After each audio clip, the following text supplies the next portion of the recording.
We are at a total global crisis point. And there's only, to my mind, two options. One is a fairly rapid descent into complete chaos, or joining the procession and following the jazz band down the road. I think that at some point there'll be big shifts. Maybe continents will disappear, or parts of countries will disappear. You know, what's the point in worrying? There could be a comet heading for this Earth at the moment, going to blow us all. There's nothing we can do about it except enjoy the interim. If a tsunami comes, there would be probably 70 meters or so, and you only can kiss your kids goodbye. You can't do anything, you can only enjoy the ride, if it washes you away. The way we've exploited all our resources, how we're now increasingly fobbing it off to our younger generation to try and fix up. Because we've destroyed so much that we are now facing the task of surviving with very little, because we'll have very little left.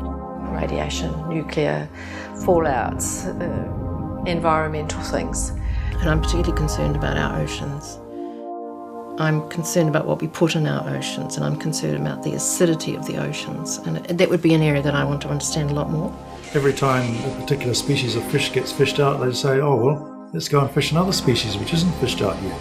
Foremost in my mind is war and other countries wanting to dominate another country, and when it's done for the so-called religious reasons, it's very disheartening. For me, war is still the biggest fear. I would really like to see a world in which my grandchildren and great-grandchildren can feel a part of things, that they can be a comfortable citizen in this country and of the world, that in which there's peace, there's no war, and in which the climate hasn't changed to the extent that it's impossible to live in. My fear is that my grandchildren won't have the kind of skills to actually live the life they're going to need to live, and the adaptability to learn to do it, because they've become so dependent on having stuff done for them and having so much material wealth and so much technology.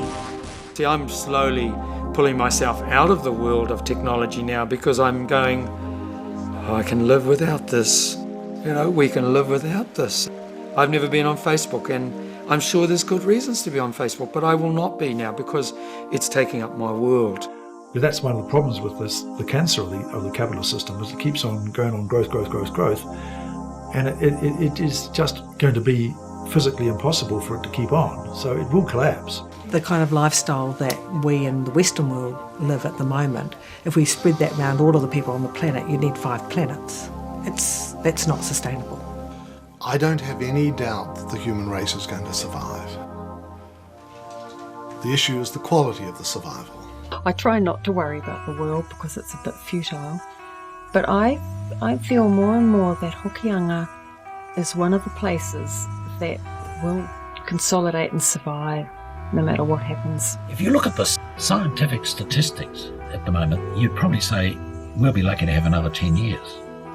As soon as you say that, you flip that over the other way and you say, if we can destroy the world in 10 years, we can save it in 10 years. Homeland, where the birds fly high and the trees reaching touch the sky.